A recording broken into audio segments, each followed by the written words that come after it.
صباح الخير. أصبحنا وأصبح الملك لله والحمد لله ولا إله إلا الله. طبعا اليوم الفيديو حيكون مختلف شوية، حنضرب مشوارين بمشوار واحد. بدي أخذ عصام معي على العيادة لأنه بسنن فارتفعت حرارته شوية ومعه إسهال. في نفس الوقت بدنا نعالجه للالتهاب الجلدي مرة تانية لأنه لسه ما راح بسبب بديل البامبرز، وبدنا نحاول نشتري له بامبرز لأنه الوضع تفاقم للأسف. وفي نفس الوقت وإحنا راجعين بدنا نميل على السوق جولة نفرجيكم الأسعار ونشتري بعض الأغراض ونشوف شو بدنا نعمل طبخة اليوم لآية. بدنا نشوف كيف الأسعار نرجع لكم.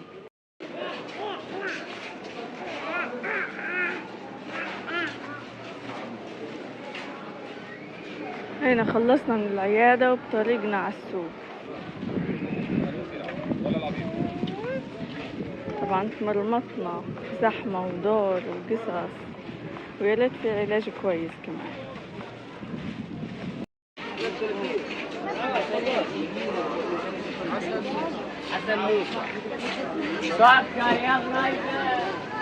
يعطيني خازوق. طيب يا طيب. ايش يعني؟ باذنجان بكره 20 يعني. الفلفل الأخضر قديش؟ قديش الفلفل؟ 20 وزيادة. الفلفل 25.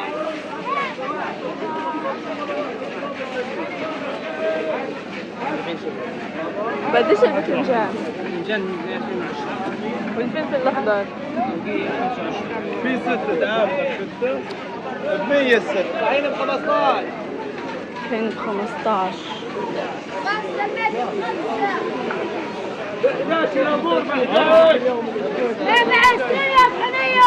الفنية ب20 والعبور ب11. أسعار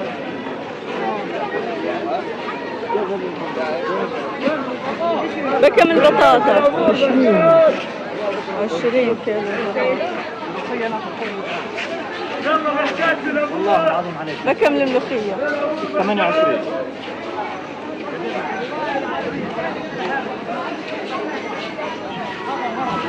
أسعار 300. بكم الرز البسمتي؟ لو سمحت الرز بكم؟ 38 على تطبيق. فيش كاش؟ بكم؟ بكم الرز كمان؟ سكر ب30. 15. بكم الشيبسي؟ 5 الشيبسي. ايوه الحلب. اي الحلب.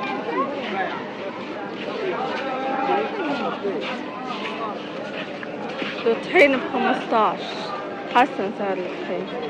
بديش الجبنة؟ بكم الجبنة؟ 9 الجبنة. هذه النوعية طبعا السيئة، المنيحة ب11 وب12. يعني بتلزق.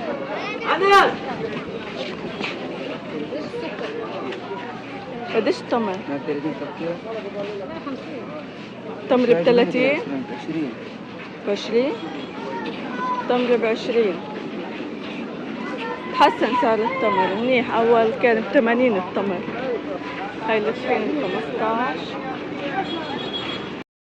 وهاي رجعتنا من السوق، شرينا شوية اغراض بدنا نفرجيكم اياهم وتحذروا ايش بدنا نطبخ اليوم.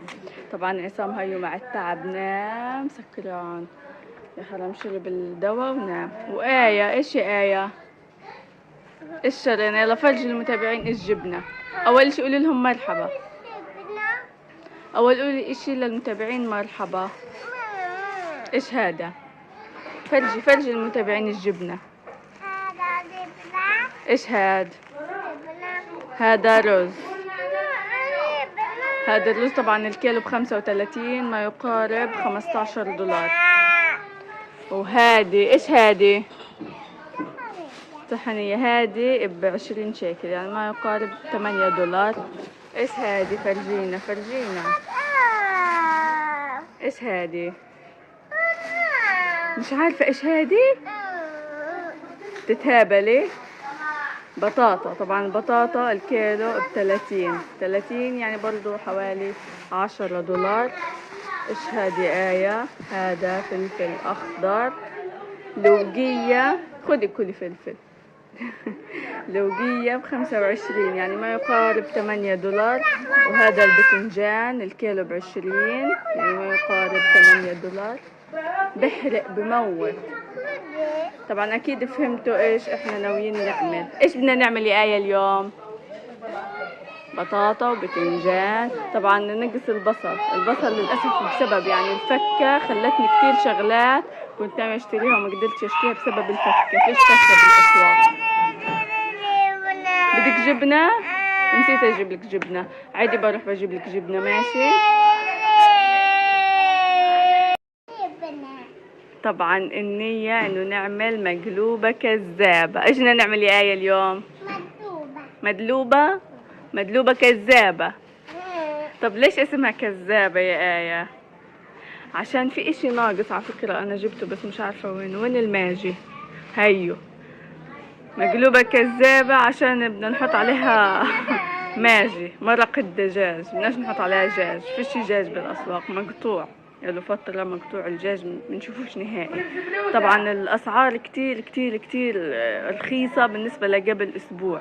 صح هي غالية حاليا، غالية تعتبر غالية جدا كمان، بس بالنسبة لأنه كان كيلو البطاطا هاد ب80 حوالي $90.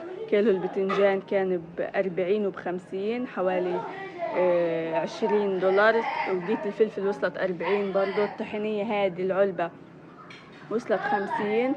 الماجي هاد انقطع من السوق ولا آية هاد بتاكلش هاد بنحط على الأكل. الرز طبعا وصل 120 الكيلو. فتعتبر هاد الأسعار مناسبة نوعا ما. وهينا رجعنا مع آية بتفطر مكيفة بتشرب شاي. هي الشاي وبتاكل غريبة بسكوت. كلي. ايش هادي؟ غليبة وشاي صحة وعافية. وانتو لا. يلا كيفو هي بتشرب شاي بتاكل غريبة وانتو لا. بدنا نعمل طبعا مقلوبة. خليها شوية تفطر عبد ما نجهز المقلوبة. وطحينية. حاضر بدي اعمل لك دقة طحينية مع المقلوبة. طبعا آية كان نفسها في البطاطا والبتنجان والطحينية. اليوم بدي اعملها بطاطا مع بتنجان مع طحينية مع رز كله. صح؟ طبعا هذه اسمها مقلوبتنا الكذابة. اسماء جديدة عنا بغزة. هينا بدنا نعملها على النار. بس نعملها منفرجيك اياها انت والمتابعين. خليكم معنا شوفوا التفاصيل كيف بدنا نعمل مقلوبتنا الكذابة بالماجي. جبنا خبز. طبعا هذا سلمونا اياه اليوم من المدرسة اللي احنا فيها من الورلد كيتشن وورلد سنتر كيتشن WFP الغذاء العالمي. اليوم وزع على كل عائلة. جبنا خبز مكيفة آية. وزعوا على كل عائلة ربطة خبز. واخيرا يوم ما جينا لليوم اول مرة يطلع لنا اشي. طلعت ربطة خبز منيح. اشي ومنه يعني بساعد.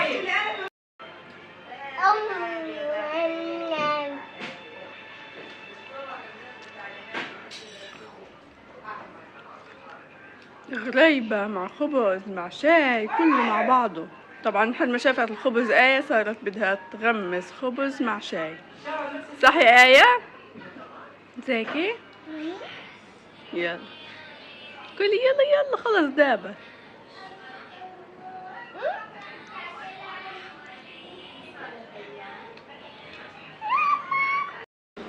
هيني بقلي البتنجان.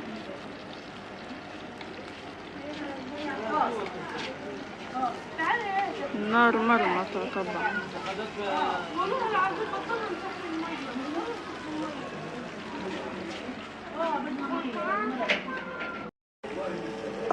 هيني بقلي البصل والفلفل. البصلة هادي بعدين فكيت وجبتها حاجة 8 شيكل.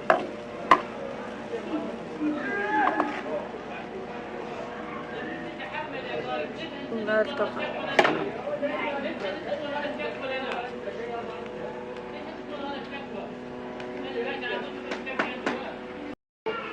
ريحة البهارات بتجنن. لما احنا بحط فيشاتنا. يا سلام. قبل ما يخلصوا علينا نص ساعة.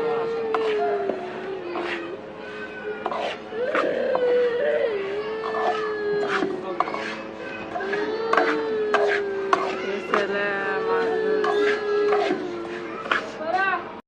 طبعا بالنسبة للبطاطا للمقلوبة بطلت اقليها لانه بتاخد وقت كتير على النار، وبنفس الوقت جربتها بدون قلي وطلعت زاكية نفس الطعم ما بتفرق. فبس قليت البتنجان هيو وقليت الرز، والبطاطا بخليها زي ما هي بتطلع كتير زاكية كتير زاكية يعني بتفرقش حتى اذكى من المقلية. هيني بدي اصفتها في الطنجرة وافرجيكم. هي المقلوبة صارت جاهزة. بنحط المية